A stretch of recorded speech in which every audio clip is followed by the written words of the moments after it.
To cover chapter reformation. बात समझे? इससे पहले अंकित तुम बताओ क्या क्या हुआ है इस क्लास में, कल क्या हुआ था इस क्लास में? कल सर हम लोग पढ़े थे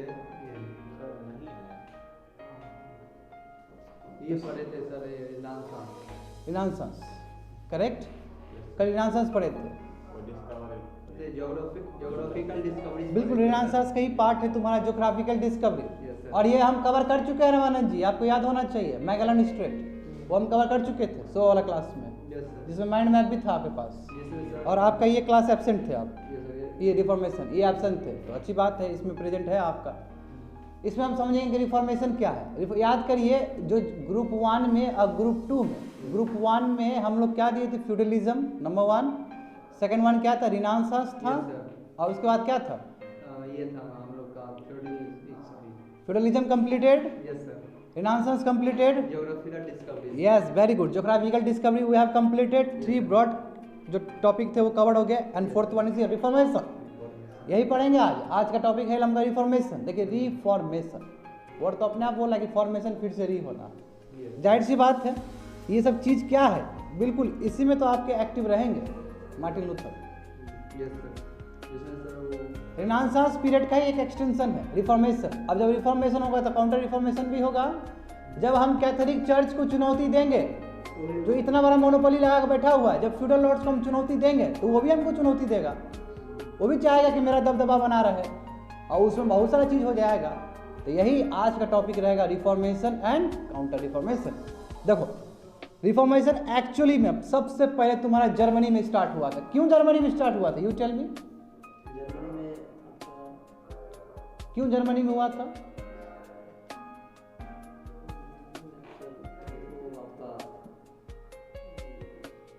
because of the person Martin Luther. Yes बिल्कुल, इनको इसलिए जाता है, समझे ना? ये मार्टिन लूथर के वजह से ये जर्मनी में स्टार्ट हुआ और आस्ते आस्ते आग पकड़ लिया and spread to different parts of the European countries. समझे? Where is your notes? हाँ, ये देखते रहिएगा, ठीक है। It first started in Germany and it spreaded like a fire in different parts of your Europe. देखिए, एक तरह से क्या है कि ग्रेटेस्ट रिलीजियस मूवमेंट है यूरोप का। क्यों ना हो? क्योंकि आखिर चर्च के अगेंस्ट है, इसलिए हम रिलीजियस मूवमेंट कहेंगे। हमारा जो सोशो रिलीजियस रिफॉर्म मूवमेंट हुआ था, जो कि कल्चरल प्रोग्राम में भी मैंने बोला था ये चीज़ के बारे में, दोनों कॉन्सोनेंट्स है। आखिर रिनांसांस रिफॉर्मेशन इज ऑल अबाउट रिनांसांस। रिनांसांस को ही हम लोग रिफॉर्मेशन कह रहे हैं यहाँ पे, बात समझिए। It is against, it was your against Christian church. Christian church के अगेंस्ट था ना जी। क्यों? क्रिश्चियन चर्च ने क्या किया था? कैथोलिक चर्च ने बहुत कत्लेआम मचाया कि नहीं मचाया बहुत लोगों का। निकोलस कोपर्निकस जो थ्योरी दिए थे उसको गलत बोला, बाद में गैलीलियो सब आए, उन्होंने लॉ बनाया और प्रूव कर दिया कि जो बोल रहे थे कोपर्निकस वो सही था। बाद में और भी साइंटिस्ट आए, न्यूटन भी आए, बोले कि एकदम सही है। तो एक्चुअली ये क्या था? तुम्हारा क्रिश्चियन चर्च के अगेंस्ट था, और इसी के वजह से तो रिफॉर्मेशन के वजह से ही तो तुम्हारा प्रोटेस्टेंटिज्म आया है, प्रोटेस्टेंट रिलीजन आया है तुम्हारा। यानी कि कैथोलिक क्या हुआ? 2 भाग में टूट गया। एक प्रोटेस्टेंट क्लास है, और प्रोटेस्टेंट क्लास कैसा होगा? Progressive ideas. ये आइडियाज प्रोग्रेसिव होगा, खाली बाइबल पे विश्वास नहीं करेगा ये।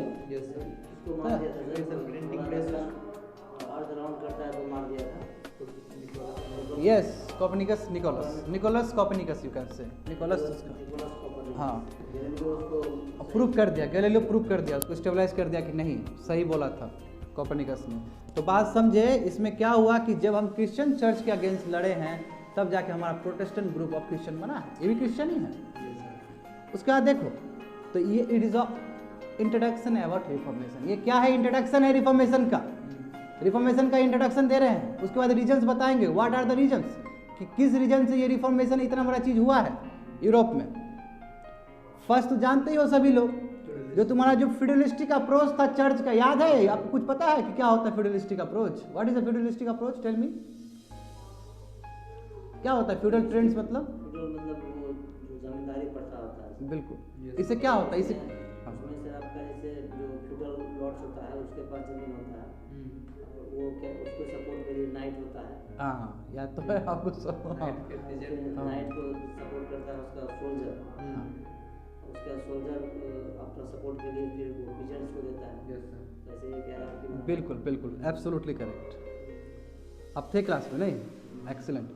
तो ये जो फ्यूडलिस्टिक अप्रोच है चर्च का, समझे ना। और मिडल, आप जानते हैं कि जो यूरोप का जो मिडल एज था उसको डार्क एज कहा जाता है। Yes sir. इसमें तो कोई डाउट नहीं होगा, क्योंकि 10 दिन से तो यही भूग रहे हैं, dark age dark age dark age. डाल के है ना? 600 के बाद हो जाएगा। डिसइंटीग्रेशन जब हुआ, हाँ? जब वही मैं बोल रहा हूँ, जब रोमन एम्पायर खत्म हुआ 6th सेंचुरी, 6th सेंचुरी से लेके प्रिसाइजली 10th सेंचुरी तक, वहाँ कहीं कहीं लेकर बोल देते 12th सेंचुरी तक भी, क्योंकि 11th और 12th सेंचुरी में हल्का सा सिटी रिवाइव हुआ है। मगर रिनांसास पीरियड में डिस्कवरी हुआ था ट्रेड रूट का, तब नहीं जाकर फिर से सिटी रिवाइव हुआ है। ज्योग्राफिकल हाँ। डिस्कवरीज हुआ, उससे उसके बाद ज्योग्राफिकल डिस्कवरी के बाद ना हुआ ये सब चीज़। इसलिए हम लोग कह सकते हैं कि 6th सेंचुरी से लेकर 12th सेंचुरी तक ये अंधकार एज था, ये मिडल एज था। और इसी को धता बताते हुए क्लासिकल एज को रिकवर करते हुए रिनांसास पीरियड आगे निकल जाता है, और रिनांसास पीरियड ही पढ़ रहे हैं हम लोग। तो वही यहाँ पे लिखा गया है कि जो मिडल एज था, जो डार्क एज था, उसमें क्या है तुम्हारा जो ये सीसी मतलब क्या होता है, ऊपर लिख दिया क्रिश्चियन चर्च है। ये बिग फ्यूडल इंस्टीट्यूशन था, बड़ा इंस्टीट्यूशन था, दबा के रखता था जमीन ये सब, समझे ना। और क्यों और इसके इसलिए क्या है, इसके पास लैंड बहुत था, वेल्थ बहुत था। जिसके पास लैंड हो, जिसके पास वेल्थ बहुत ज़्यादा हो गया उसका मोनोपोली, वो तो पॉलिटिकल इंटरफेरेंस भी करेगा ही करेगा। यही तो रोना था। हम लोग पढ़ेंगे फ्रांस रेवोल्यूशन में, फ्रांस रेवोल्यूशन में बॉर्बन डायनेस्टी वाला कहानी यही सब चीज़ था ना जी। उसके बाद क्या हुआ कि पॉलिटिकल इन्फ्लुएंस बहुत ज़्यादा है। जब पॉलिटिकल इन्फ्लुएंस बहुत ज़्यादा है तो स्पिरिचुअल ड्यूटी ये लोग करेगा ठीक से? बिल्कुल नहीं करेगा।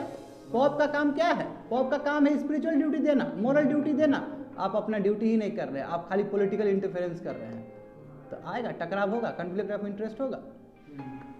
एग्जाम्पल देखिए, बहुत अच्छा एग्जाम्पल दिया है। जैसे पॉप थे अलेक्जेंडर, आपके अलेक्जेंडर 6 थे, जूलियस 2 थे, जैसे लियो 10 थे। ये 15th और 16th सेंचुरी में चर्च का नाम गिना दिए थे, चर्च का प्रेस्टीज खत्म कर दिए थे, क्योंकि ये ऐसे पॉप्स थे। यानी कि ये बताए तो उस दिन भी बताए थे रिफॉर्मेशन में, क्योंकि बहुत सारा गलत यूज़ किया था इन्होंने, अपना पावर का गलत यूज़ किया था इन लोगों ने। ये नाम गिना के रखा था ये सब पॉप सब। ये एग्जाम्पल है, कभी पूछेगा कोई कि यूरोप का क्या स्थिति था, ये पॉप लोग का एग्जाम्पल दे देना वहाँ, एक दो एग्जाम्पल होने चाहिए आंसर में। तो एक रीजन समझ गए कि रिफॉर्मेशन क्यों हुआ है। समझे, रिफॉर्मेशन मतलब क्या कि रिलीजियस मूवमेंट जो यूरोप में स्टार्ट हुआ था, समझे 16th सेंचुरी के आसपास। नंबर 1, इसके रीजन क्या, क्यों ऐसा हुआ? क्योंकि फ्यूडलिस्टिक अप्रोच है तुम्हारा चर्च का, ये रीजन सब दे दिए। दूसरा है कि रिनांसास मूवमेंट है ना, लोग का वो rebirth of classical as, classical as को जब हम रिवाइव कर रहे हैं तो लोग का थिंकिंग जाएगा कि नहीं जाएगा? स्पिरिट ऑफ इंक्वायरी, यानी कि सोचने का ताकत, साइंटिफिक टेम्परामेंट, लॉजिकल थिंकिंग, ये सब आएगा आदमी के अंदर। जब ये सब आदमी के अंदर आएगा और आदमी को पता चलेगा बाइबल पढ़ के, क्योंकि जॉन ग्यूटेनबर्ग बना दिया है प्रिंटिंग प्रेस जर्मनी में, लोग पढ़ेगा और जब पता चलेगा कि अरे बाइबल में कुछ और लिखा है, क्लर्जी कुछ और प्रैक्टिस करवा रहा है, व्हाट इज दिस, जब डिफरेंस समझ में आएगा विद्रोह हो जाएगा वहाँ पे। मार्टिन लूथर आएंगे उस चीज़ को और वो करेंगे, उसको वॉइस मिलेगा। तो वही है कि clergy not aligned with the Bible, जो क्लर्जी का जो वर्क है वो बाइबल की तरह कॉन्सोनेंस नहीं है। व्हाट्सएप देखते रहिएगा, वहाँ जो पढ़ रहे हैं ना वर्ड ध्यान देते रहिएगा, क्योंकि बाद में नोट्स बनाने में हेल्प होगा आपको। अब सबसे बड़ा सवाल है कि स्पिरिट ऑफ इंक्वायरी, यानी कि जो सवाल जवाब करने का जो क्षमता, सही क्वेश्चंस पूछने का क्षमता। ऐसे कौन से फिलोसोफर आए जिन्होंने काम किया है? तो एरस्मस का जन्म, इसका आप पीरियड देखोगे तो 1466 से लेके 1536 तक एक्टिव थे, यानी कि कौन से पीरियड में? 15th सेंचुरी में थे, यू कैन से 15th एंड 16th सेंचुरी। और इन्होंने क्या किया? इन्होंने अटैक किया है जो सुपरस्टिशियस बिलीव थे चर्च का, वो अटैक किया इन्होंने, लोगों को अवेयर करवाया। एक एग्जाम्पल ये हो गया। दूसरा एग्जाम्पल क्या कि जॉन वाइडेफ जो थे ये इंग्लैंड से थे, और इनका देखो बहुत पहले से है, देखो ये 14th सेंचुरी के है, वेरी नाइस, 14th सेंचुरी के है।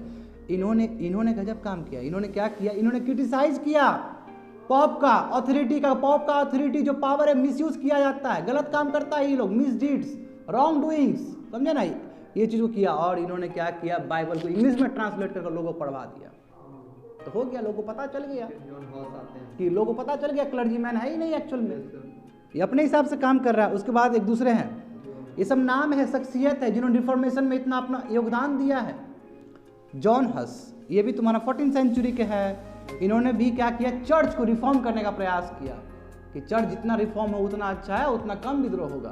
आफ्टर ऑल सब चर्च पे बिलीव तो कर ही रहा है ना, प्रोटेस्टेंट क्लास भी चर्च पे तो बिलीव करता है मगर वो थोड़ा सा स्पिरिट ऑफ इंक्वायरी के साथ करता है, जो बाइबल में लिखा गया उसको मानना चाहता है, ना बल्कि क्लर्जी मैन का इंटरप्रिटेशन को मानना चाहता है। क्लर्जी मैन का इंटरप्रिटेशन अपने सहूलियत के हिसाब से होता था उन लोगों का, ताकि वो अपना एक पोजीशन को बना के रखे और दबदबा बना के रखे, पॉलिटिकल इंटरफेरेंस करे खाली वो, समझे ना, ये सब चीज़ है। तो ये रिफॉर्मेशन का रीजन्स, और भी रीजन्स है। अब देखिए मैंने उस दिन भी बताया था, ये बिल्कुल मैंने ये बताया है क्लास में, कि अब देखो क्या हो रहा है कि आस्ते आस्ते आस्ते नेशन स्टेट का कॉन्सेप्ट आ रहा है यूरोप में। और ये प्रमाण कब चढ़ता है, जब नेपोलियन बोनापार्ट आता है। नेपोलियन बोनापार्ट तो लगभग यूरोप को बना ही देता है ना अलग अलग करके, मगर अब आस्ते आस्ते सीड बोया जा रहा है कि नेशन स्टेट्स भी हो सकते हैं। नेशन स्टेट मतलब क्या, कि फ्रांस अलग हो सकता है, जर्मनी अलग हो सकता है, अब बेल्जियम अलग हो सकता है। अभी हुआ नहीं है, एक कॉन्सेप्ट डेवलप हो रहा है कि हम अलग अलग सभ्यता के हैं तो अलग अलग कंट्री बना के रहेंगे। नहीं तो पहले क्या था कि पहले छोटे छोटे किंग होते थे और अपने अपने छोटे छोटे जगह पे रहते थे, फ्यूडल ट्रेंड जिसको बोलते हैं। और फ्यूडल ट्रेंड्स को धक्का मिल रहा है because of the presence of many philosophers. तो आस्ते आस्ते अब ये डेवलपमेंट हो रहा है कंट्री में क्या डेवलपमेंट हो रहा है, अब ये नेशन स्टेट की तरफ जा रहा है सब। अभी पूरा नहीं हुआ है, बढ़ रहा है आगे। जब नेशन स्टेट का कॉन्सेप्ट आया तो जाहिर सी बात है जो पोप होगा और जो एम्परर होगा उसका पावर घट जाएगा, वो तो विद्रोह करेगा ही करेगा, क्योंकि समझ जाएगा कि पोप तो कुछ है नहीं, बाइबल उबल पढ़ लिया ये लोग। और ये बोला एम्परर क्या है, एम्परर और पोप दोनों मिलकर नेक्सस बोलकर बेवकूफ़ बना रहा है लोग को, ये दोनों मिलकर बेवकूफ़ बना रहा है लोग को, विद्रोह हो जाएगा। एम्परर जो छोटे छोटे जो होते हैं, अब उसके बाद आदमी बोलेगा कि जो है हमारा किंग, तभी ना बॉर्बन डायनेस्टी सब फ्रांस में आया है, लुइस 15, लुइस 16 या उससे पहले 14, जो कि आपका 7 वॉर ऑफ इंडिपेंडेंस से भी इन्वॉल्व था। 7 ईयर ऑफ इंडिपेंडेंस चला था ना जी कनाडा के साथ में, इंग्लैंड का। उसमें कौन एक्टिव थे, फ्रांस से एक्टिव थे लुइस 14, जो बताएंगे फ्रेंच रेवोल्यूशन में।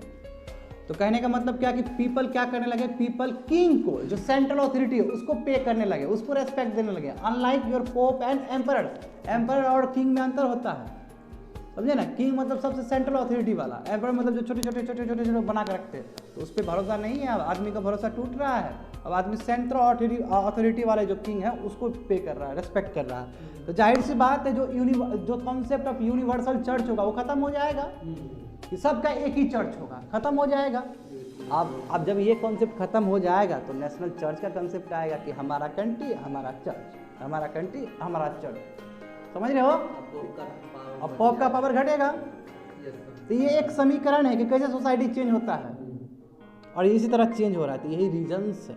रीजन क्या कि nation state concept because of the awareness created by the philosophers. उसकी वजह से क्या हुआ कि पीपल पेड ट्रिब्यूट और respect to the king and the powers authorities and the pope. The authority of pope and emperors became got declined, and henceforth universal church systems came under decline and national church emerged, concept of national church emerged। और ये आस्ते आस्ते यही बिगुल बजा देगा nationalism का आने वाले समय में, क्योंकि नेशनलिज्म के लिए कुछ शेयर्ड कल्चर होना चाहिए ना। पुलवामा अटैक होता है तो कहते हैं ना कि इंडिया का था, तो दर्द होता है वहाँ पे, होता है दर्द होता है नॉर्थ ईस्ट वाले को भी, साउथ को भी। क्यों? क्योंकि शेयर्ड कल्चर है। और गेटिंग मी, अब शेयर्ड कल्चर्स पे वर्क किए जा रहे हैं। अब इसमें सबसे बड़ा सवाल है कि रिफॉर्मेशन में फ्रंट रनर्स कौन थे, कौन आगे बिगुल बजा रहे थे इसको लेके, आगे कौन थे। तो हो गया, बात खत्म हो गया। जो उस समय बोले थे मार्टिन लूथर देखो 15th सेंचुरी और 16th सेंचुरी में बहुत एक्टिव थे ये। स्पेशली मैं कहूँगा 15th सेंचुरी में, सॉरी 16th सेंचुरी में, क्योंकि 46 है बिल्कुल 16th सेंचुरी में। तो देखो मैंने पहले भी बोला था कि इन्होंने रिफॉर्मेशन स्टार्ट किया जर्मनी में, हाँ इन्होंने लीड किया उस चीज़ को, और इन्होंने कैंपेन किया है अवेयरनेस के लिए। ये आप लिख चुके हैं, अवेयरनेस के लिए कि सोशल इविल्स खत्म हो सोसाइटी से, सोशल इविल्स। और इन्होंने यही तो हम बोले थे, इन्होंने यही क्रिटिकल थे, ये सेल ऑफ इंडल्जेंस बताए थे उस दिन, थे सभी लोग सुबह क्लास में बात किए थे। सेल ऑफ इंटेलिजेंस मतलब क्या होता है, देखो यदि हम कोई विक्टिम, हम गलती कोई किए हैं, मान लो एक क्राइम किए हैं, हम चर्च के पास गए और हम बोले कि हमको खेद है, हमको दुख है इस चीज़ का, तो चर्च माफ़ कर देगा हमको, समझे ना, माफ़ कर देगा हमको। ये सिस्टम, इसको बोलते हैं इंटेलिजेंस, सेल ऑफ इंटेलिजेंस। क्यों? क्योंकि यदि तुमको गलती रियलाइज है तो माफ़ी मिलना चाहिए, हर आदमी को सुधरने का मौका मिलना चाहिए। मैं बाद में बहुत सारे पॉप क्या किया कि इस चीज़ को बेचना शुरू कर दिया, अब कोई मर्डर कर रहा है, बाद में पैसा दे रहा है, छूट जा रहा है, तो नेगेटिव मिस यूज हो रहा है ना। हम तो बनाए थे इसलिए कि रिफॉर्मेशन के लिए, लोग रिफॉर्म हो, लोग चेंज हो, अपने आप को गिल्टी बोल के लोग चेंज हो। वहीं यहाँ पे क्राइम कर ले रहा है, पैसा दे रहा है, और वो पैसा पोप क्या कर रहा है, अपना क्रिश्चियन का घर को और बढ़ा रहा है और रिफॉर्म्स ला रहा है चर्च में, चर्च का इंफ्रास्ट्रक्चर बढ़ा रहा है। तो जब मार्टिन लूथर देखा ये चीज़, उसको रहा नहीं गया और पर्दा को उजागर करने का प्रयास किया गया मार्टिन लूथर के द्वारा। समझ रहे हो? तो यही बोल रहा है कि सेल ऑफ इंटेलिजेंस, एक्चुअली ये क्या था कि प्रॉमिस था किसको, सीनर को, जो पाप किया है, कि आपको माफ़ी हो सकता है यदि आप सॉरी बोल दो और आप कन्फेस कर दो इस चीज़ को चर्च के सामने में। मगर क्या हुआ, पोप लियो 5 और 10 जो आगे बताए थे, अलेक्जेंडर 6 था, 3 नाम लिए थे कि नहीं लिए थे अभी, अलेक्जेंडर था, एक लियो, यही पोप लियो 10 है।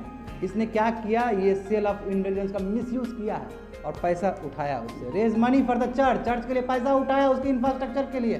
गलत काम किया कि नहीं किया? तो समझ रहे हो, ये सबको उजागर करने वाले कौन थे, तो मार्टिन लूथर थे।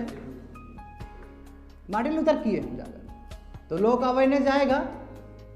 तो उसी तरह अभी भी देखेंगे और भी बहुत है। ज्विंगली, कैल्विन बताए थे क्लास में, आप थे कि नहीं थे उस दिन? Have you attended that class? Yes sir. बिल्कुल उसी क्लास का बात है यहाँ पे, उसी क्लास का बात कर रहे हैं। अब देखो, at the same time peasants revolt हो जाता है, पीजेंट सपोर्ट कर देता है इनको, मार्टिन लूथर को। कॉमन मासेस है ना, पीजेंट क्या है, कॉमन मासेस है। तो वही बोल रहा है कि 1524 से लेके 1520, एक साल में क्या होता है, देखो एक साल ये भी एक्टिव थे। Peasants revolted against the church in Germany, Germany में जो पीजेंट्स है वो रिवोल्ट कर दिया चर्च के अगेंस्ट। हम नहीं मानेंगे, जाओ तुम टैक्स लगाता है, हम नहीं मानेंगे तुम्हारा जो बाइबल का तरीका है, हम तुम्हारी टीचिंग से नहीं मानेंगे। विद्रोह कर दिया, जब विद्रोह कर दिया तो मिलिट्री मोबिलाइजेशन हुआ, मिलिट्री मोबिलाइजेशन हुआ तो मासाकार हो गया पीजेंट्स का, पीजेंट्स को मार दिया गया जैसे जलन वाला मासाकार हुआ था, इस तरह मासाकार कर दिया गया। तो उसके बाद क्या हुआ, क्वेश्चंस उठाए गए।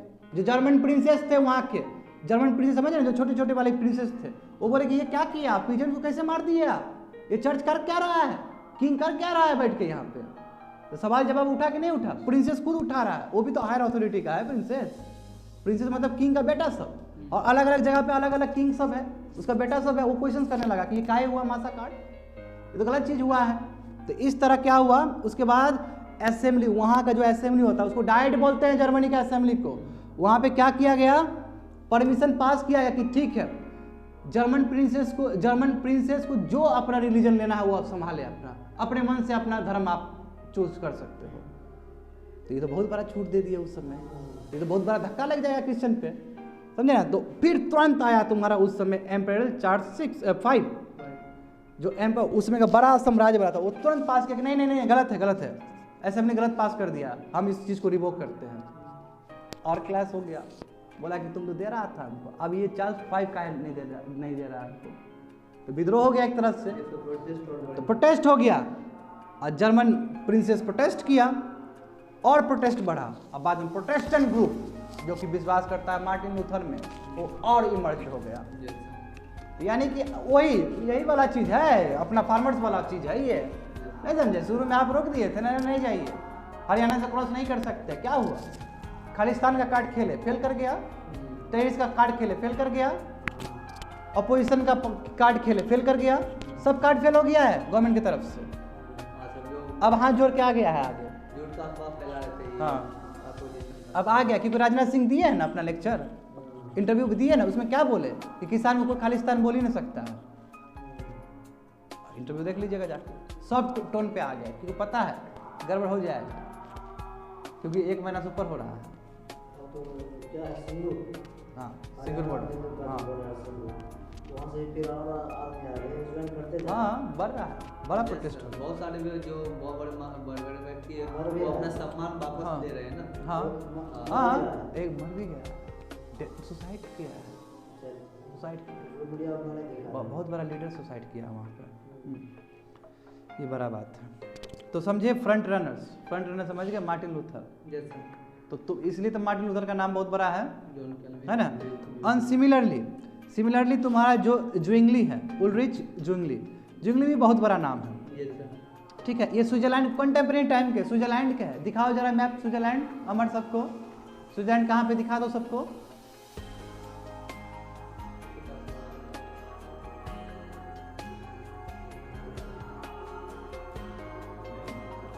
देखो तुम इटली और तुम उसके रामानंद जी आप ही दिखा दीजिए, देख लीजिए इटली और जर्मनी के बीच में देखो तो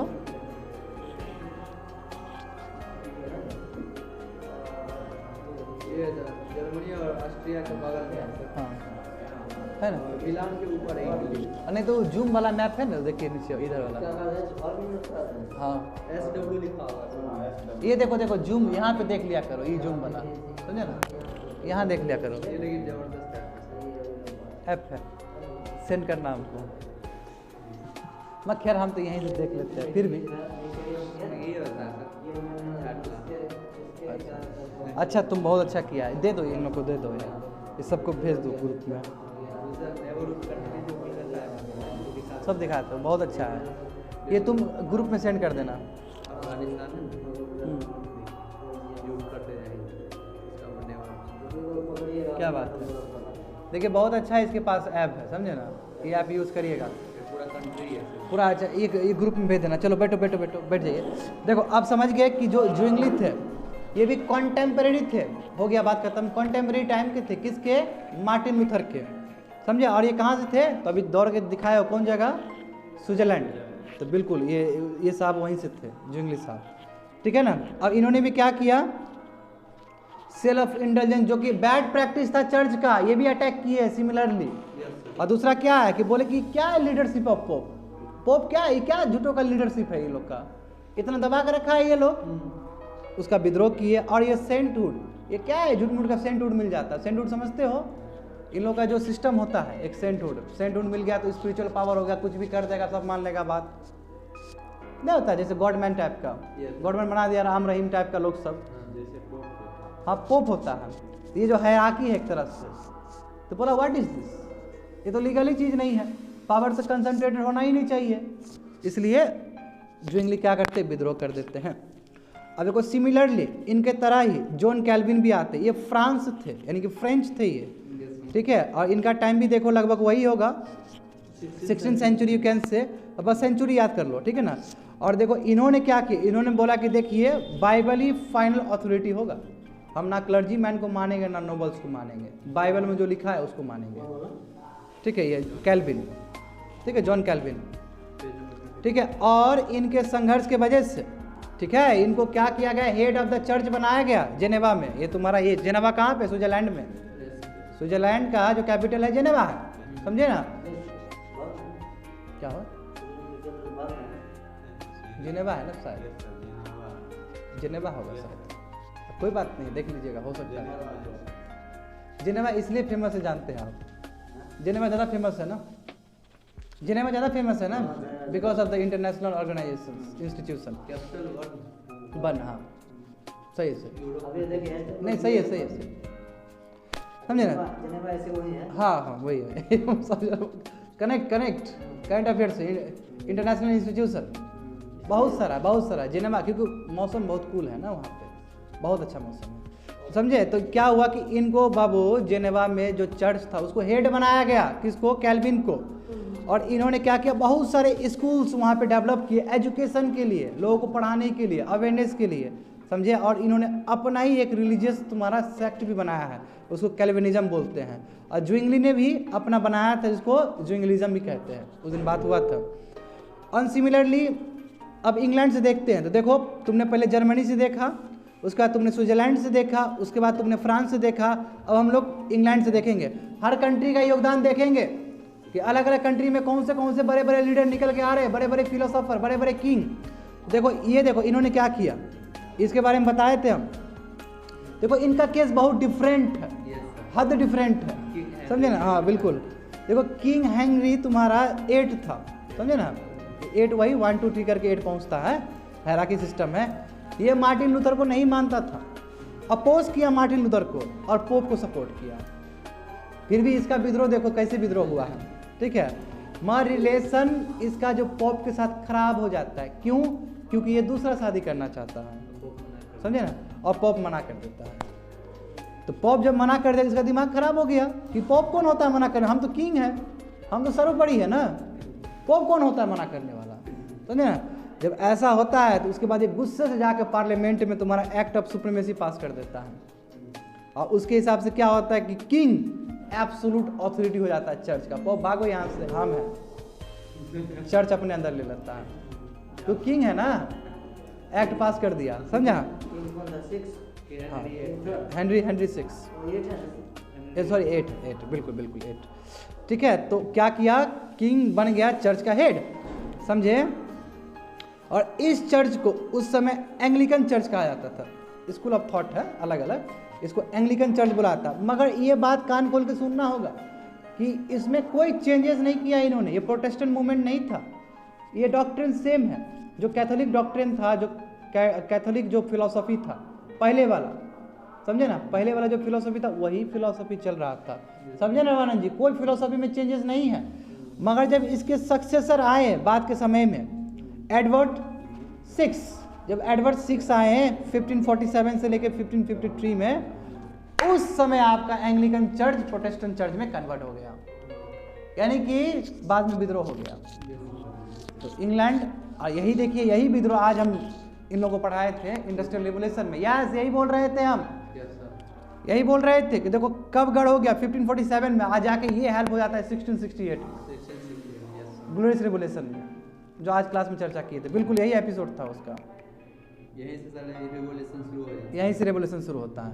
अब बात करेंगे, देखिए तो रिफॉर्मेशन, किसी को कोई दिक्कत नहीं ना है रिफॉर्मेशन में, बड़ा बड़ा नाम समझ में आ गया ना, कौन सा बड़ा, और कल्प्रिट भी समझ में आ गया, पोप सब, समझे ना। बड़ा बड़ा नाम आएगा तो बताओ तो एक तो बड़ा नाम आदमी का, वेरी गुड, मार्टिन लूथर हो गया, ज्विंगली और हेनरी 8 हो गया, मगर इसका अलग कॉन्टेक्स्ट है। हाँ, और उसके एरास्मस भी है, हाँ,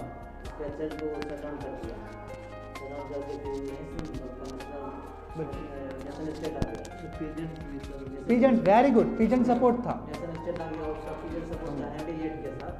नहीं पीजेंट सपोर्ट का है हेनरी, क्या बात कर रहे हैं आप, हेनरी 8 का तो आपका बात पूरी तरीके से डाइवर्स वाला केस था, गर्ल वाला, वाइफ वाला, हाँ शादी करना चाहता था, रोक दिया, हाँ, एक्ट ऑफ सुप्रीमेसी। और देखिए आपको मैं देखिए आप, मैं एक जानकारी के लिए बोल देता हूँ, पार्लियामेंट बोल रहे हैं ना, मगर आपको ये चीज़ दिमाग में रखना होगा, क्योंकि देखो 1668 के बाद ही पार्लियामेंट का प्रोमिनेंसी आया, समझे ना, प्रोमिनेंसी। पार्लियामेंट भी कुछ चीज़ होता है, पहले वो बाय नेम था, जैसे कि आप देखिएगा फ्रांस का, देखिएगा जनरल असेंबली होता था फ्रांस में, वो भी तो नाम के लिए ही था, क्योंकि 175 साल बाद लुई 16 जाके करता है, क्योंकि उसको टैक्स बढ़ाना था इसलिए। तो कहने का मतलब पार्लियामेंट अपने जगह पे था, मगर उतना बड़ा रोल नहीं था इसका। मगर ग्लोरियस रिवोल्यूशन 1668 में समझौता हुआ है, क्या समझौता हुआ है कि किंग ठीक है, हेरिडिटरी रहेगा, कॉन्स्टिट्यूशनल मोनार्की होगा, लेकिन संविधान भी लागू होगा, और आस्ते आस्ते वही जाके प्रॉपर बना है, और अभी भी किंग वाला क्वीन वाला कॉन्सेप्ट है वहाँ पे।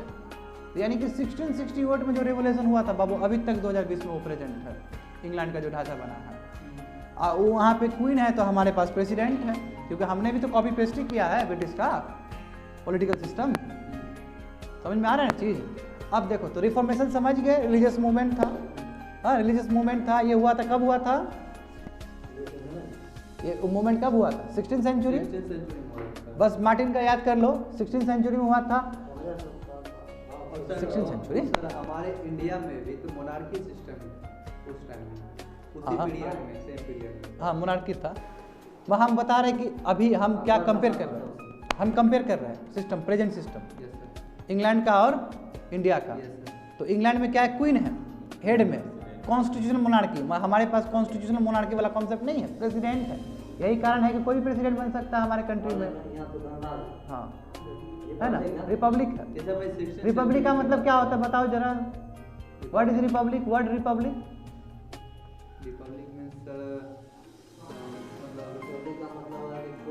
हाँ बिल्कुल बिल्कुल, चाहे डायरेक्टली चुने चाहे इनडायरेक्टली चुने, इनडायरेक्टली प्रेसिडेंट के लिए, डायरेक्टली मतलब प्राइम मिनिस्टर के लिए, क्या प्राइम मिनिस्टर के लिए क्या होता है, लोकसभा वाला कॉन्स्टिट्यूंसी होता है, वो प्रेसिडेंट के लिए नहीं होता है, प्रेसिडेंट के लिए लेजिस्लेटिव असेंबली सब होता है, फिर राज्यसभा लोकसभा होता है। तो यानी कि इनडायरेक्टली और डायरेक्टली जो चुन के जाए उसी के लिए हम रिपब्लिक बोलते हैं। और रिपब्लिक हमारे भारत में है और वहाँ पे क्वीन क्या हेरिडिटरी है, इसलिए तो है कि इसीलिए तो तुम्हारा अब्दुल कलाम बन जाते हैं प्रेसिडेंट, इसलिए तुम्हारे वो क्या बोलते हैं सबसे अच्छे अभी के कॉन्टेम्प अभी टाइम के प्रणब मुखर्जी बन जाते हैं, गोविंद जी भी है। ठीक है, ज़्यादा नहीं बोलेंगे, कंट्रोवर्सी हो जाएगा। हाँ उसको तो मोहरा है, कहाँ अभी तक कोई भी कहाँ दिखा, कहाँ कोई प्रेस कॉन्फ्रेंस दिखा, कुछ एक मुखर कहाँ दिखा, थोड़ा सा रहेंगे, कुछ नहीं रहे।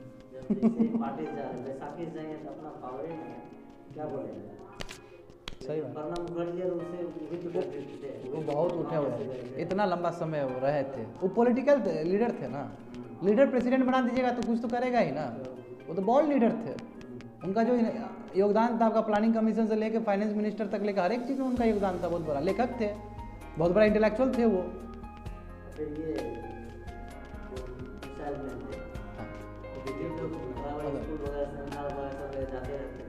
ये तो पॉपुलर हो गए थे ना, वो तो अटल जी हाथ धो के पड़ गए थे पीछे कि बनाएंगे तो आप ही को बनाएंगे प्रेसिडेंट, मान जाइए।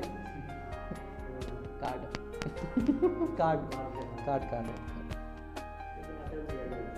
अटल जी अलग थे, अटल जी सॉफ्ट पावर लेके चलते थे। अब तो देखिए पॉलिटिक्स में तो खेलना ही पड़ेगा आपको ना, इतना पार्टी लेना है आपको, साथ में रखना है, तो डाइवर्स कंट्री में तो आपका रिप्रेजेंटेशन तो होना ही होगा ना।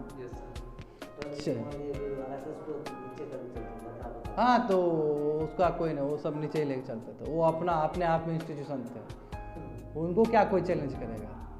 यही तो कारण थे हार गए वो, उतना सपोर्ट नहीं मिला जितना मिलना चाहिए था।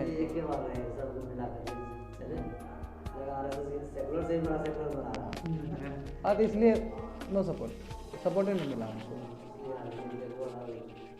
आराम से डिजर्विंग थे, एक बार तो आराम से डिजर्विंग थे ही। उनको भी साइनिंग इंडिया का जो लेके आए थे प्रोग्राम, वो नहीं लग रहा था कि वो हारेंगे, मगर ये कांग्रेस को भी नहीं पता था कि कांग्रेस जीतेगी। इसलिए बोलते कि जो तुम्हारा जो नेशनल पार्टी है ना बाबू, वो कभी भी घाटा में नहीं जाता है, एक गिरेगा तो अगला वाला उठना ही उठना है।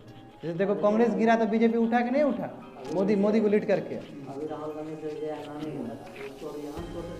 बिल्कुल, अब क्या करेगा, वो फिट है ही नहीं, पॉलिटिकल फिट मास्टर है ही नहीं वो, भगवान जाने क्या सोचता है वो। मगर ठीक है, तो अभी बीजेपी लोग को फायदा इसलिए है कि क्योंकि अपोजिशन में राहुल गांधी जैसा आदमी लोग तो विरोधी नहीं है ढंग का। और अब जबकि पब्लिक को पता चल चुका है कि मीडिया बेकार है, बिकाऊ है, तो अभी तो और ज़्यादा फायदा उठाना चाहिए था इस चीज़ का।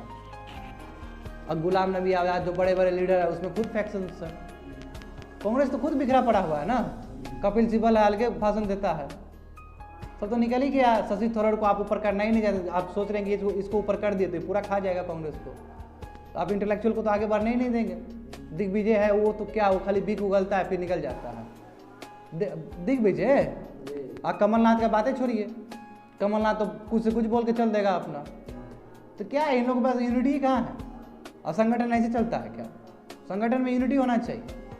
ऐसे तो बीजेपी का संगठन ठीक है, मगर नेता सब बुर्बक सब है, नेता सब बुर्बक है, जितना होना चाहिए। कुछ नेता बहुत अच्छा है बीजेपी का, जैसे कि मैं फिर से बात करूँगा, नितिन गडकरी हो गए, राजनाथ भी बहुत अच्छे हैं, मैं राजनाथ को खराब नहीं बोल सकता हूँ, राजनाथ सिंह बहुत अच्छे, सॉफ्ट है ना। सॉफ्ट आदमी हमेशा फंसे जाता है बीच में, जैसे सॉफ्ट आदमी हमेशा बीच में फंस जाता है। सॉफ्ट आदमी जैसे कि तुम्हारा सुशील मोदी, वो भी इंटेलेक्चुअल था। सुशील मोदी हमारे जो डिप्टी सीएम थे बिहार के, वो बहुत सॉफ्ट पावर, बहुत नॉलेजेबल आदमी थे, वो बहुत अच्छा इकोनॉमिक्स का ज्ञान है उनको, बहुत अच्छा ज्ञान है उनको, बहुत खतरनाक डेटा के साथ, वो डेटा के साथ तैयार रहते हैं। तो कहाँ ज़्यादा बढ़ पाए। यहाँ पे हार्ड लाइनर का काम है कि जो भड़काऊ भाषण दे, कपिल मिश्रा टाइप का लोग, जैसे पीयूष गोयल का भी क्या हिस्ट्री है, कुछ नहीं है। भले ही आप सीए में इंडिया का 2nd रैंक लाए हैं, उससे क्या मतलब है हमको, लेकिन वो सर पॉलिटिक्स में नहीं काम कर रहा है। और डाटा अभी कहाँ कहीं बोलता है, देखें डाटा नहीं, इस पे तो बहुत बड़ा हाथी हो गया था। सुरेश प्रभु कितने बढ़िया थे, इससे बढ़िया सुरेश प्रभु क्या गजब के सुरेश प्रभु तो हमारा दिल जीत लिए थे। सुरेश प्रभु भाषण में अच्छा रहते थे, मस्त, हे प्रभु इस प्रभु बहुत बढ़िया था, बहुत एथिकल आदमी था वो सुरेश प्रभु।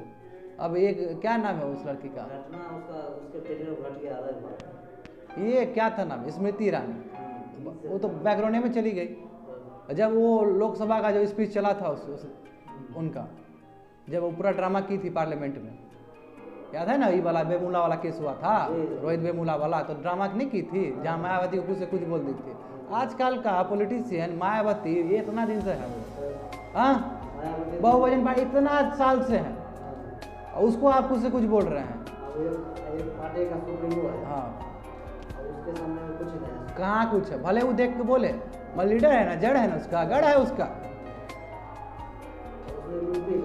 वो भी यूपी का कि जहाँ से पहुँचना है दिल्ली में तो यूपीएस जाइएगा। यूपी का सीएम उसको बुआ बुआ कर दे रहा है। हाँ सही बात है, सपा का ही है, बिल्कुल। सपा का प्रमुख है, उसको बुआ बुआ कर रहा है। क्या करिएगा तो आजकल का जो बच्चा लोग है, बच्चे लोग हैं ना ये सब, अभी से नीतीश कुमार का धीरे धीरे कमजोर होते जा रहा है, पूरा फुल कमजोर हो गया है। नीतीश कुमार हाँ अनुभवी है, अभी से ही है। नीतीश कुमार अभी जैसे जनतंत्र में अगर आपका साथ जैसे मेजोरिटी में नहीं है, तो अगर बाय व्यक्तित्व देखिएगा आरसीपी सिंह को बनाना पड़ा, बनाना पड़ा अरुणाचल प्रदेश में हाँ बिल्कुल बहुत गंदा हुआ है वो। ये तो बहुत लीचर वाला बात हो गया ना। आप अपना अलायंस का ले लीजिएगा। यही किया है। हाँ आप 8 से 10 राज्य देखिए, दूसरे पार्टी के तोड़ करके अपना बीजेपी बनाया, खरीद दी है, खरीद दी। में आरसीपी सिंह को अध्यक्ष बनाना था, लेकिन फिर भी सर नीतीश कुमार का नीतीश कुमार इतना लंबा समय तक रहा है, कैसे खराब बोल सकते हैं आप? आज है ना? कभी कभी सर नीतीश कुमार का जो आपका विजन है, जैसे पॉलिटी में, जैसे मांझी वाला उसमें सब लोग अवेयर हो गए पॉलिटिकल, तो अगर स्पीकर अपना इन्हें रखते नीतीश कुमार, उसमें नीतीश कुमार को फिर स्पीकर की वजह से वो स्पीकर था, स्पीकर बोले तो होता है असेंबली मेन फ्लोर में, हाँ बिल्कुल। उसको आप कोर्ट में भी चैलेंज नहीं बहुत मुश्किल है। मोर और लेस नहीं दे सकते, नहीं इतना आसानी से नहीं दे तो होगा। सकते हैं, हाँ लेकिन वहाँ है कि उसको विवेकाधिकार का प्रयोग करना होगा। बिल्कुल, उसमें नीतीश कुमार वो अपना रखे थे स्पीकर, इसलिए बच गया ना। इसलिए बचा था। मुझे दूरदृष्टि है है यहाँ जब भी सारी बात होगी तो ये अपना नया स्पीकर होना चाहिए। ये तो स्पीकर है तो तोड़ने नहीं देगा ना, बिल्कुल। तो बात है। इस बार कौन है, बीजेपी ने बनाया स्पीकर? लेकिन इस बार हम लोग सोच रहे थे कि नीतीश कुमार जब स्पीकर लेगा, लेकिन बीजेपी स्पीकर ले गया, हो गया, प्रोमिनेंसी खत्म हो गया जदयू का। तो जैसे ही बीजेपी, लेकिन फिर ये तो ये अलग रखिए, अपने हाथ प्रशासन रखिए, प्रशासन हो गया, हाँ अपने हाथ में है, बिल्कुल प्रशासन अपने बिल्कुल हाथ में रख बिल्कुल लिया। बिल्कुल। इसका मतलब हो गया कि प्रशासन में मतलब जितना भी हाँ। एसपी है, डीएम है, गृह सचिव है, सब। गृह सचिव में रख लिया। हाँ। तो लॉ एंड ऑर्डर तो अपने लॉ एंड हाथ में ऑर्डर कर अपने लिया। हाथ में। तो लॉ एंड ऑर्डर मतलब क्या, उसका जो कार्ड है बीजेपी का, सेकुलरिज्म को हटाओ, हाँ और वो आपका कोरोना है, थोड़ा ऐसा उसको तुरंत ही क्रश कर देगा। सही गुड एनालिसिस, एक्सीलेंट एनालिसिस। तो वो सर अपने पास रख लिया, तो बोला कि अगर आप स्पीकर लेते थे हमको ये सब दीजिए, सही बात है। You have to सामान प्रशासन दीजिए, तब ना आप जैसे सही बात लीजिएगा, वहाँ सारा का कार्ड चलेगा, तुरंत ट्रांसफर यहाँ पे बिल्कुल तुरंत ट्रांसफर करके हम उसको देंगे, यूटिलाइज कर देंगे। हाँ सही है, गुड एनालिसिस, एक्सीलेंट एनालिसिस। अच्छा बहुत खूब, अब बहुत अच्छा से एनालिसिस किया है इस चीज़ को, एक्सीलेंट। इसलिए जब चुनाव हो रहा था जैसे नसीब पटवा नहीं रहे, तो देखते हम पूछते थे सर किसको क्या मिला, वो हम देख रहे थे, बैठ के आप पीछे गणित मिला रखते हैं क्या बात है, इसका क्या है, क्या ले बहुत मस्त। नाउ चलिए, बहुत अच्छा लगा, बहुत अच्छा सोचे आप, लॉ एंड ऑर्डर का एंगल बहुत अच्छा लेके आए आप, उसके बाद ये सेकुलरिज्म को प्रिवेल करने के लिए। नाइस हमारे सीनियर मौलाना है, गुरमीय है, तो उनको जब ये चीज़ बताया तो हमसे बहुत खुश हुए। नहीं ये खुश होने वाला चीज़ है। बोले आपका इतना कम एज होते हैं हाँ। जो कि 50 के हैं, तो इतना कम एज इतना अच्छा एनालिसिस कर रहे हैं, हाँ। आपका पॉलिटिकली बहुत अच्छा विजन। मैं मानता हूँ ये चीज़ तो कुछ ज़्यादा अच्छा बोल ये दिया। नीतीश कुमार ने क्यों है रखा, आप बोले 5 साल ये नीतीश कुमार, अगर मान लिया अब आदमी बदलने का कोई बदल सकता है, अलग बात है, पार्टी तोड़ ले तो नीतीश कुमार क्या करेगा। बिल्कुल, लेकिन जहाँ तक आप कॉन्स्टिट्यूशनली की बात करते हैं, नीतीश कुमार अपने पास गृह सचिव रखा है, उसके बाद सामान्य प्रशासन रखा है, तो RSS अगर कार्ड खेलेगा हेड ऑफिस नागपुर से, ये तुरंत एक मतलब 5 मिनट के अंदर उसका ट्रांसफर करके नीतीश सही कुमार बात, उसको भेज देगा जहाँ और उसके करियर खा देगा। सही। वीर सचिन है तो हाँ। उसके पास पावर है, गंगा को क्यों हाँ बिल्कुल बिल्कुल बिल्कुल, वो आराम से स्पीकर आपका है तो बीजेपी को नहीं देगा। सही बात है, कहाँ चलेगा, नहीं नहीं। 5 साल आपका ऐसे ही चल जाएगा। मगर देखिए सरकार यू नेवर नो, लेकिन ये सर है कि जैसे अभी तो चूंकि जितना भी आदमी है वो इथिकल है, एथिकल चलता है, पैसा आएगा तो हमको कमाना, मुखिया बन जाएगा कहेगा आपको 500 बनाना, इसलिए हमको कमा देगा। सही है बात। विधायक ये जीत कर गया है, हाँ वो देखता है अगर इसमें हम लड़ते रह जाएंगे तो कहीं से मिल करके कमा सही बात करके पार्टी तोड़ देता है। बहुत excellent, बहुत अच्छा विश्लेषण है। चलिए लास्ट वन है, लास्ट स्लाइड है, काउंटर रिफॉर्मेशन। समझ गए रिफॉर्मेशन, रिफॉर्मेशन करते करते बिहार पहुंचे कि नहीं पहुंचे? हाँ तुमको कुछ समझ में आया? कितना बड़ा बात हुआ है, कितना बढ़िया एनालिसिस हुआ है, तुम्हारा कुछ दिमाग में काम किया? अभी प्रशासनिक सेवा और जानना होगा तुमको, और पॉलिटिक्स भी जानना होगा। पॉलिटिक्स का अपने रूप है, पॉलिटिक्स जान लेगा तो प्रशासन भी जान लेगा तुम।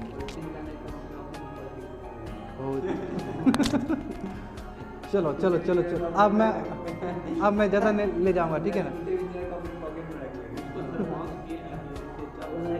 नहीं रिकॉर्ड हो रहा है, इट्स फाइन, कोई दिक्कत नहीं है। यही सब देखेंगे, हमको क्या देखना है? वो लगता है हम सुनेंगे अपना आवाज़। इतना टाइम है मेरे पास। देखो पीछे से म्यूजिक बजेगा ना, डोंट वरी। वो सुनने में अच्छा लगता है। एनीवे, काउंटर रिफॉर्मेशन, बात समझिए। लंबा 5-10 मिनट का ब्रेक हो गया। देखिए इग्नेटियस लोयला, देखिए अब क्या है कि काउंटर रिफॉर्म, आप पहले ये समझना होगा हमको। रिफॉर्मेशन समझ गए, रिलीजियस मूवमेंट जिसमें इतना बड़ा योगदान है। अब काउंटर रिफॉर्मेशन हो, देखिए काउंटर रिफॉर्मेशन 2 तरीके से हो सकता है। या तो आपने क्या किया कि आपका जो चर्च का जो दिक्कत था उसको रिफॉर्म करने का प्रयास किया, तो वो भी काउंटर रिफॉर्मेशन है। यानी कि चर्च में रिफॉर्म अपने आप हो जाएगा तो क्यों रिनांसास होगा, क्यों रिफॉर्मेशन होगा? लोग आपको गलती नहीं बोलेगा। तो एक तरीका हो सकता है कि चर्च को रिफॉर्म्स करना। दूसरा तरीका क्या हो सकता है, जो फिलोसोफर स्कॉलर्स जो अवेयर कर रहे हैं लोगों को, उसको क्रश कर दो। यानी कि hard line plus soft line दोनों हो सकता है इसमें। तो देखो अभी तो सॉफ्ट लाइन का बात कर रहा है, यानी कि जो इग्नेटियस लोयला जो थे, हाँ ये एक उस समय के थे, मतलब कहने का मतलब ये एक नेवी थे, हाँ बिल्कुल एक सिपाही थे ये। इन्होंने क्या किया, रिफॉर्मिंग करना शुरू कर दिया और कैथोलिक चर्च का ग्लोरी बनाना शुरू कर दिया। कैथोलिक चर्च कितना बढ़िया है, रोम एम्पायर में बहुत अच्छा था ये, यस महिमा मंडल, सही बोले, ये कर रहा है सब, है ना, ये बढ़ा रहा है। और ये जब बढ़ाएगा तो पोप का सपोर्ट मिलेगा ना, पोप तो चाहेगा कि उसका चर्च का गुणगान हो। यही बात हो गई सर, बुद्ध को विष्णु का अवतार बता दिया। हाँ बिल्कुल हाँ बिल्कुल बिल्कुल बिल्कुल, नहीं जाएंगे उस डायमेंशन पर। अभी देखो council of Trent, council of Trent मतलब क्या होता है, एक असेंबली है वहाँ का लोकल, और इसने क्या किया, इसने भी रिफॉर्म्स के लिए पॉजिटिव, इसको बोलते हैं पॉजिटिव स्टेप्स, इसने बहुत सारे सेवरल रिफॉर्म्स लाए कैथोलिक चर्च में। बोला कि सेल्फ इंडल्जेंस बेकार है, खत्म करो इसको, ठीक है। सेलिबेसी वो रिस्ट्रिक्ट कर दिया। सेलिबेसी मतलब क्या, ब्रह्मचारी, समझे ना, नहीं तो कोई भी नाम ब्रह्मचारी के नाम पे कुछ से कुछ कर रहा था, ठीक है ना, ये गलत चीज़ है।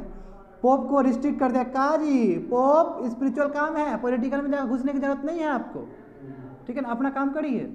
लोग ऐसे भी विश्वास खत्म हो चुका है आपका, अपना चुपचाप काम करिए, पूजा पाठ करिए, शांति से रहिए, ठीक है। तो ये असेंबली ने पास किया। तो शादी करने के लिए भी नहीं जाएगा, बहुत तरह का बात था। देखो कैथोलिक रिस्ट्रिक्टेड फ्रॉम एसेसिंग, आप देखो कैथोलिक्स को रिस्ट्रिक्ट किया गया कि आप प्रोटेस्टेंट का किताब उताब मत पढ़िए, नहीं तो दिमाग आपका गल जाएगा। किताब पढ़ने से दिमाग चेंज होता है कि नहीं होता है? तो प्रोटेस्टेंट वाला किताब उताब खूब मिल रहा था इधर उधर, तो कैथोलिक को मना कर दिया, नहीं पढ़ेगा, समझ रहे हो ना। तो एक ये है, आप देखो आप जो हार्ड है, जो बोलते हैं कि हार्ड लाइनर, सीवियर पनिशमेंट देना शुरू कर दिया, समझे ना, यानी कि बर्निंग टू डेथ तक, मतलब आग जला दिया जाएगा, मतलब आग में फूंक दिया जाएगा तुमको, समझे। और इसका इतना बुरा हाल हुआ कि जो प्रोटेस्टेंट क्लास था वो हॉल्ट कर गया, रुक गया, एकदम थम सा गया।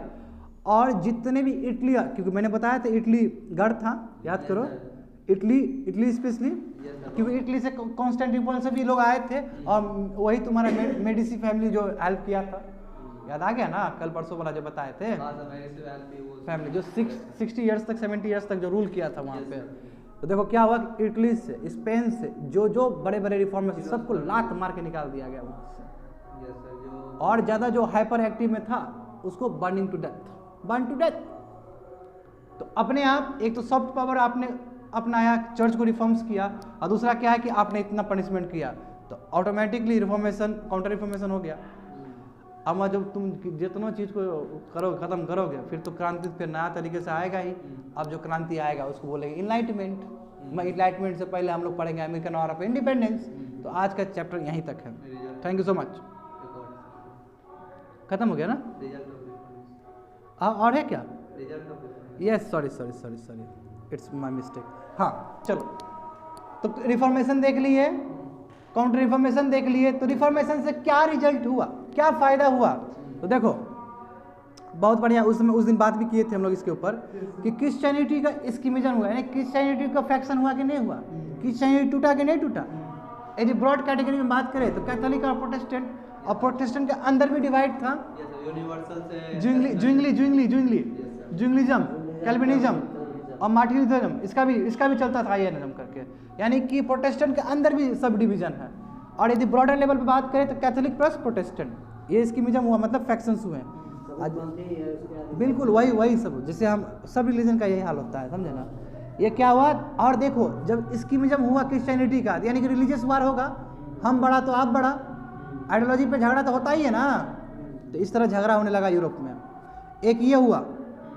दूसरा क्या हुआ आपका, दूसरा यदि मैं नीचे की तरफ जाऊं तो बाइबल को अलग तरीके से इंटरप्रिटेशन करना शुरू कर दिया, क्योंकि लोगों के पास किताब है, तो लोग पढ़ेगा तो अपने हिसाब से इंटरप्रिटेशन करेगा, ठीक है। और क्या हुआ, प्रोटेस्टेंट ने फ्रीडम दिया, प्रोटेस्टेंट ने बोला कि बाइबल को फ्री थिंकिंग में पढ़ना चाहिए। जब बाइबल को तुम फ्री थिंकिंग में पढ़ रहे हो तो ह्यूमैनिज्म का कंसेप्ट आ जाएगा यहाँ पे, कि लोग क्या है, एक सेंटर ऑफ यूनिवर्स है, और आदमी जो भी चीज़ करे उसको हमको क्या एक्नॉलेज करना चाहिए, यही था ह्यूमैनिज्म।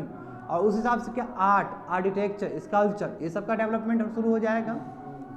उसके बाद देखो नेशनलिस्टिक चर्च जो तुम बोल रहे थे, क्योंकि नेशन वाला चर्च ओन चर्च रहेगा, इस तरह डेमोक्रेसी और नेशनलिज्म आगे बढ़ेगा, जो कि उस समय बात किए थे हम लोग। उसके बाद प्यूरिफिकेशन ऑफ चर्च हुआ कि नहीं हुआ था, काउंटर रिफॉर्मेशन हुआ था, प्यूरिफिकेशन हुआ ना पॉजिटिव तरीके से।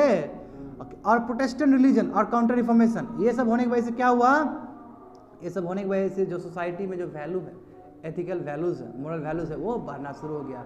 अब लोग क्या है, साइंटिफिक टेम्परामेंट के साथ रह रहे हैं, जो सोचना चाहिए उस तरह सोच रहे हैं, यानी कि वैल्यू सिस्टम क्रिएट हो रहा है। आपको समझ में आ गया होगा।